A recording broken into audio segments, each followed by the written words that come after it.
Samedi 17 septembre 2022, bonjour à toutes et à tous et bienvenue dans ce journal. Voici le sommaire. 188 ambulances bientôt mises à la disposition du service d'assistance médicale d'urgence SAMU Bénin et les formations sanitaires. Ceci en vue de garantir la bonne qualité des prestations aux populations.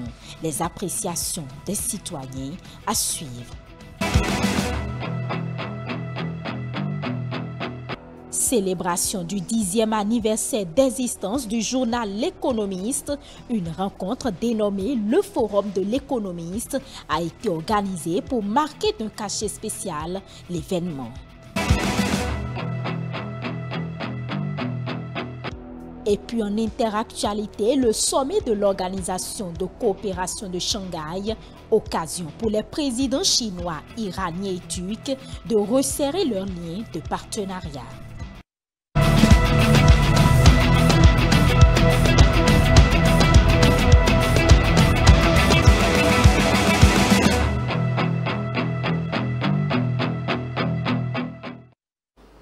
À nouveau, bonjour si vous nous rejoignez. On l'annonçait en titre dans le cadre de la réforme engagée dans le secteur de la santé et en vue de garantir les performances du dispositif de référence de prestations fournies aux populations.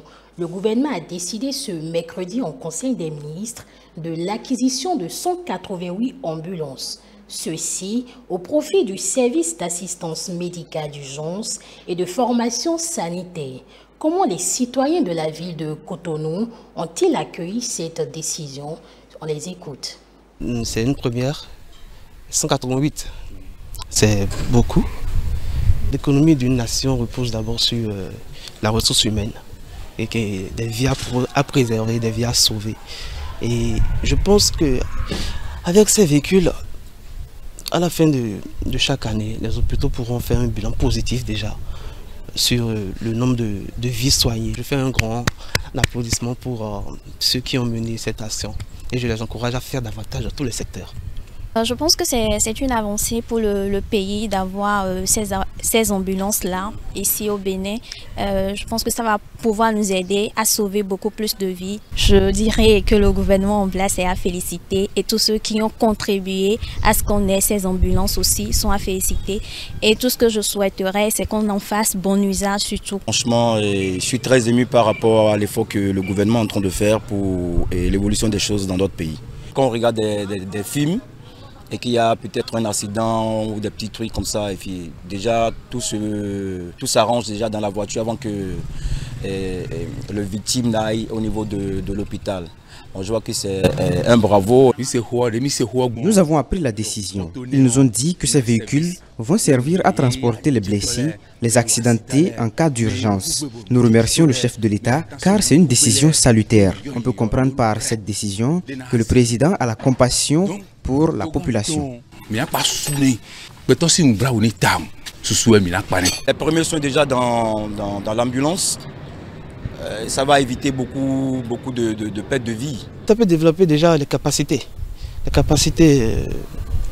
des employés ou des aides-soignants parce qu'ils seront obligés d'apprendre à utiliser les nouvelles machines mises à leur disposition déjà. Et c'est une avancée pour nous, c'est beaucoup plus pour sauver des vies. Vous allez constater que les étrangers vont apprécier notre pays.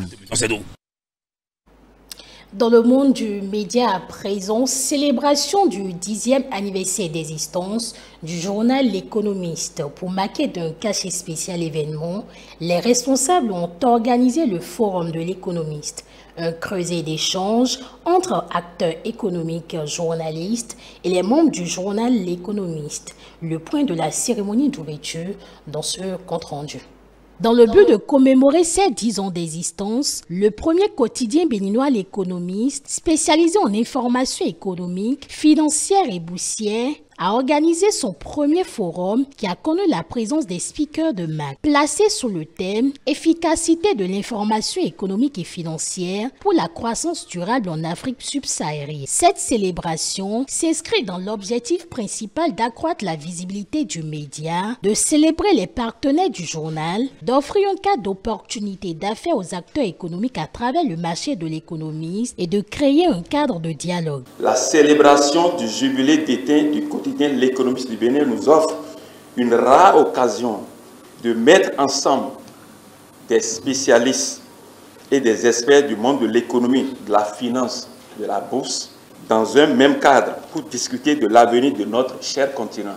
Le premier forum de L'Économiste du Bénin ambitionne d'être l'activité phare et novatrice de l'agenda du jubilé d'été du quotidien L'Économiste, devenu un label dans la sous-région ouest-africaine avec une présence dans plusieurs pays africains. Pour une Afrique prospère et intégrée, fondée sur la croissance inclusive et durable. Une occasion de rappeler la disponibilité du journal à produire des contenus visant à révéler les actions menées dans ce secteur. Nous voudrons rendre à la presse sa noblesse et rassurer le monde économique et des affaires qu'il peut compter sur l'économiste pour produire des informations économiques et financières et faire des analyses de qualité pour enrichir le débat économique et aider, tant soit peu, les gouvernants à une meilleure prise de décision.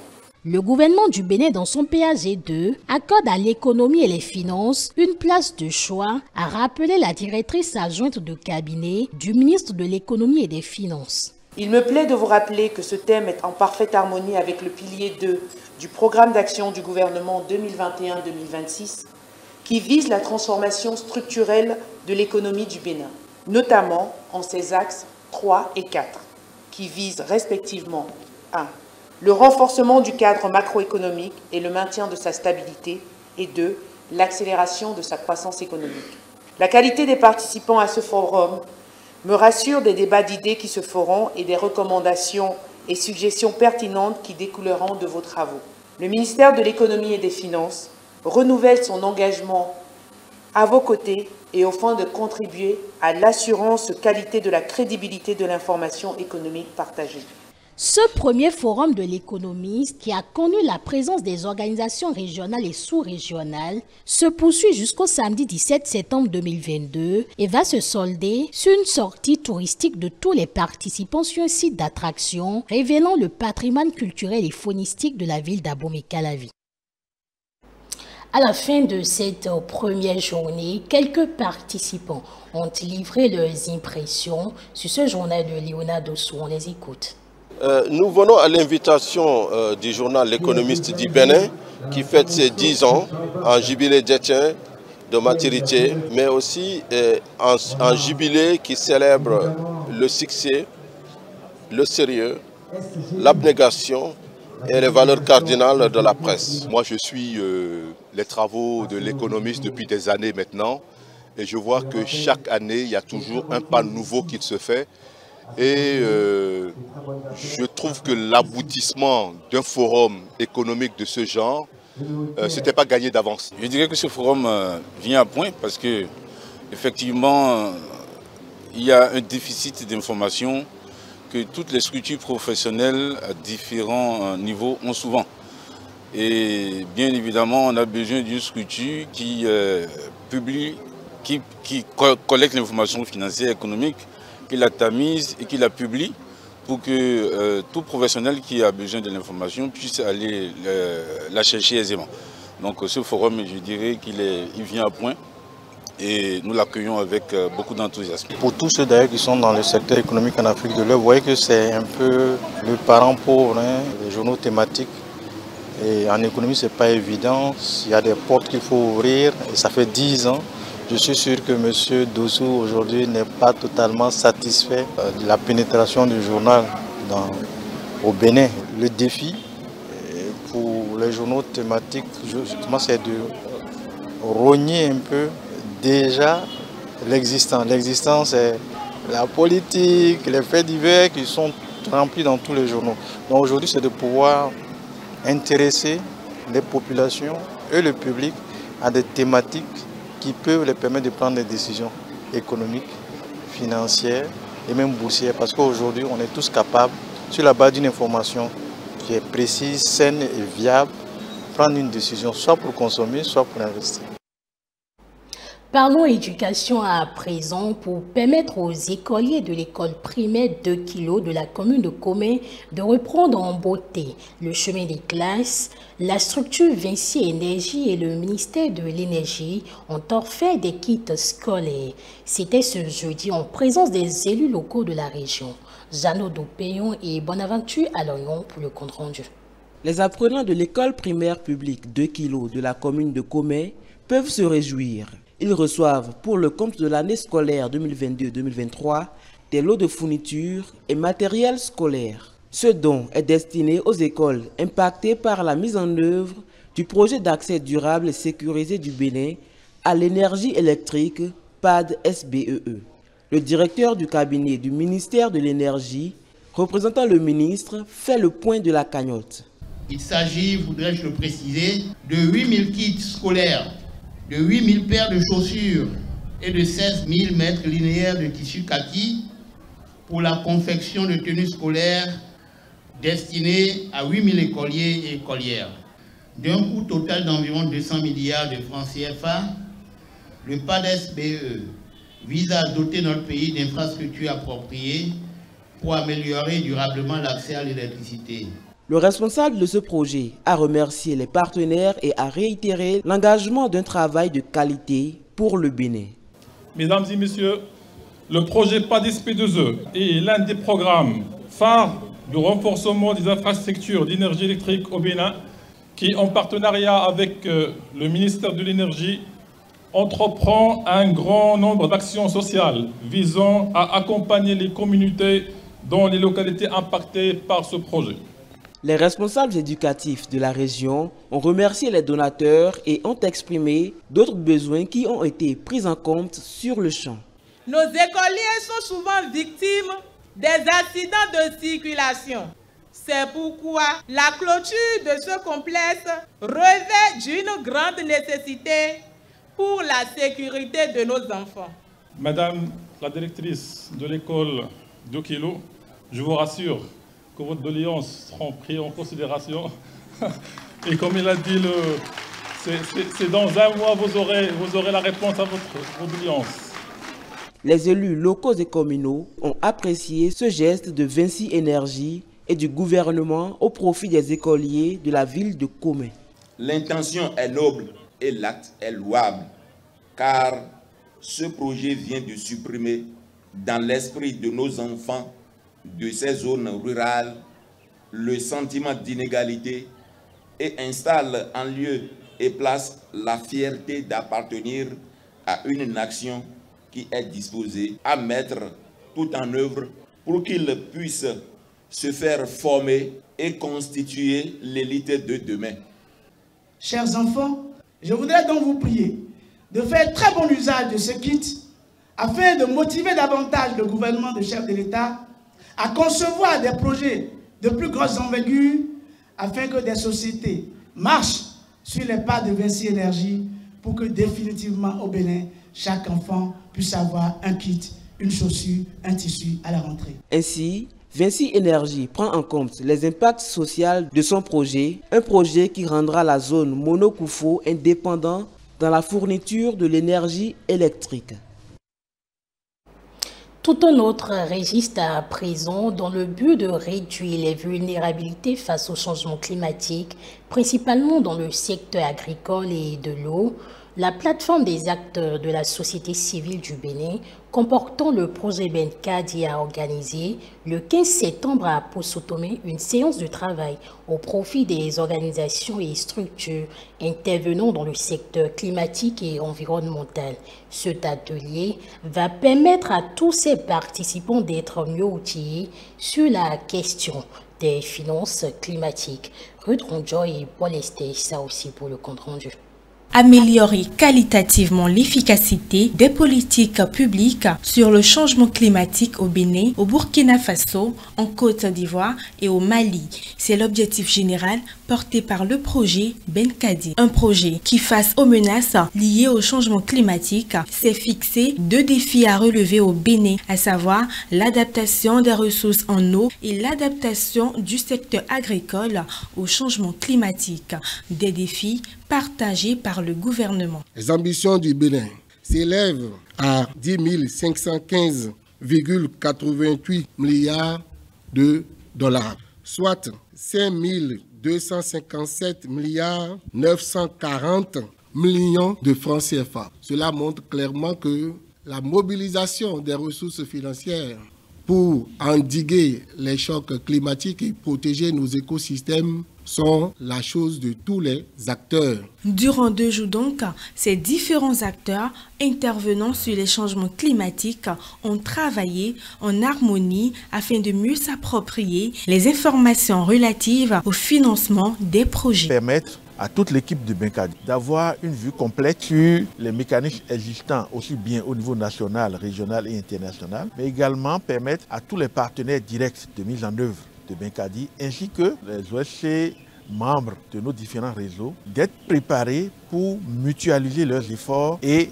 prendre des initiatives conjointes pour pouvoir relever les différents défis liés au changement climatique. Différents types d'opportunités de finances s'offrent à présent aux ONG. Nous faisons partie aujourd'hui des fonds comme le Fonds vert pour le climat et le Fonds pour l'adaptation au changement climatique, où le Fonds national pour l'environnement et le climat est accrédité. Ces deux accréditations permettent de soumettre des projets et la soumission de ces projets-là n'est pas limitée. Au niveau du Fonds vert pour le climat, toutes les structures, qu'il s'agisse du secteur public ou du secteur privé, qu'il s'agisse des ONG, qu'il s'agisse des associations, sont éligibles à ces fonds-là. Mais il faudrait nécessairement passer par les entités accréditées comme le FNEC, le PNUD, comme la FAO, et c'est via ces entités-là accréditées qu'on peut soumettre des projets à ces mécanismes financiers. Pour l'obtention de ces fonds, les différentes structures doivent s'assurer de la bonne élaboration des projets. Il faudrait que les structures se mettent au pas et démontrer quand même qu'ils sont des structures responsables, surtout en ce qui concerne les ONG, en ce qui concerne le secteur privé. Il faut que la tenue des documents et fiduciaires de base soit réelle. Le projet Benkadi intervient dans 10 communes, dont la commune de Karimama, et dans 5 départements, dont le Mono et les collines. Merci à vous, Ruth Ronjo, pour ce compte rendu. La communauté universitaire en général et en particulier les responsables du département de socio-anthropologie de l'université d'Abomey-Calavi sont attristés depuis ce 15 septembre 2022 par le départ du professeur Honorat Agassi. Ses collègues, étudiants et autres acteurs gardent encore de lui de bons souvenirs. Nous sommes rapprochés de quelques-uns pour recueillir leurs témoignages. Suivez. Rigoureux jusqu'à la moelle épinière. Et il n'aimait pas le retard. Chez lui, la ponctualité fut de règle. C'est quelqu'un qui n'aimait pas le luxe. Le grand luxe, ça ne lui disait absolument rien. Il aimait la dignité. Il fut un homme digne. L'esprit du travail bien fait. Autant de valeurs. Lorsque vous avez ces valeurs, vous ne pouvez pas accepter qu'on vous piétine.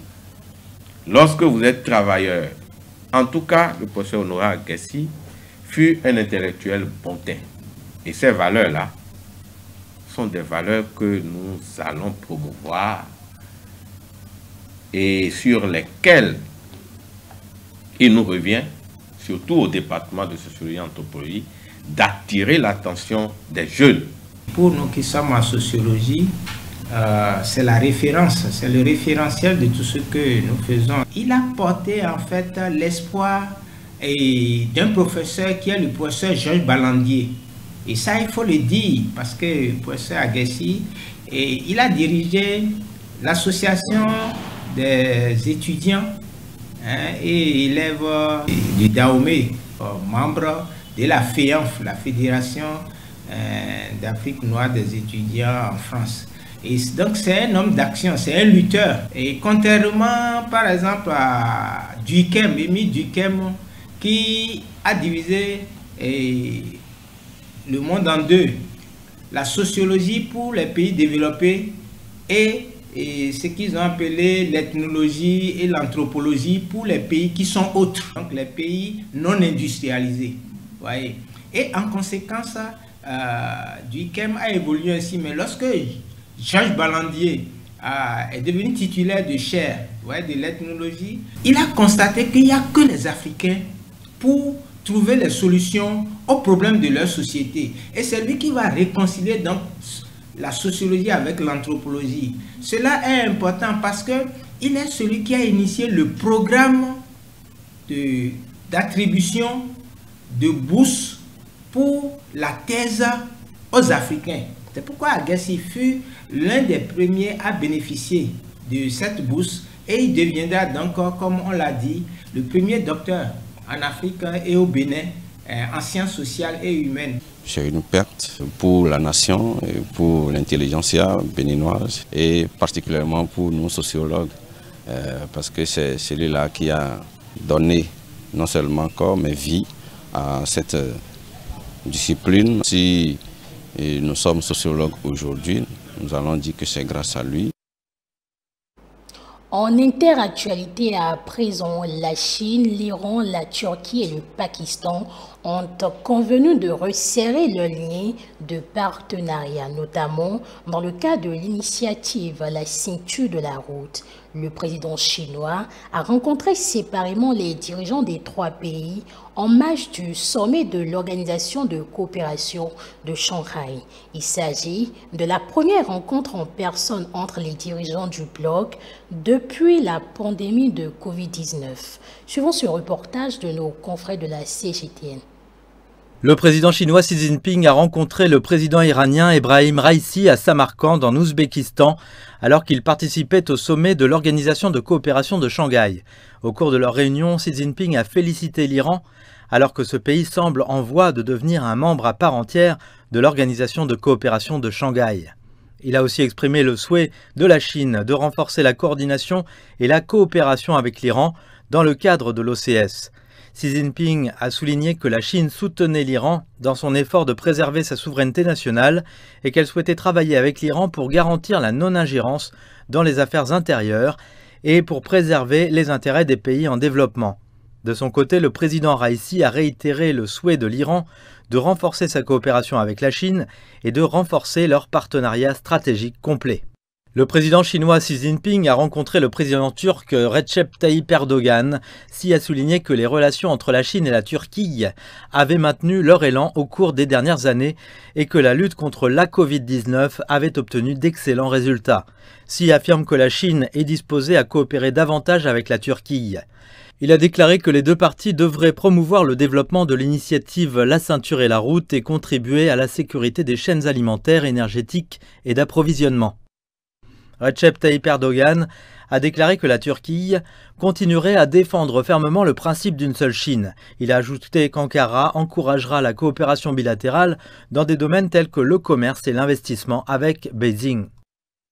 La Chine et le Pakistan ont convenu de faire avancer leur partenariat stratégique global. Le président Xi Jinping et le premier ministre pakistanais Shehbaz Sharif se sont rencontrés en marge de la réunion de l'OCS.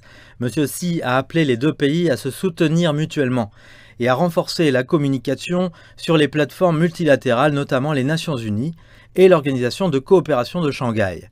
Le Premier ministre pakistanais Shehbaz Sharif a remercié la Chine pour l'aide à son pays, qui fait face aux conséquences d'inondations dévastatrices. Shehbaz Sharif a par ailleurs réitéré le ferme soutien du Pakistan à la politique d'une seule Chine, ainsi que la participation active et continue du Pakistan à l'initiative La ceinture et la route.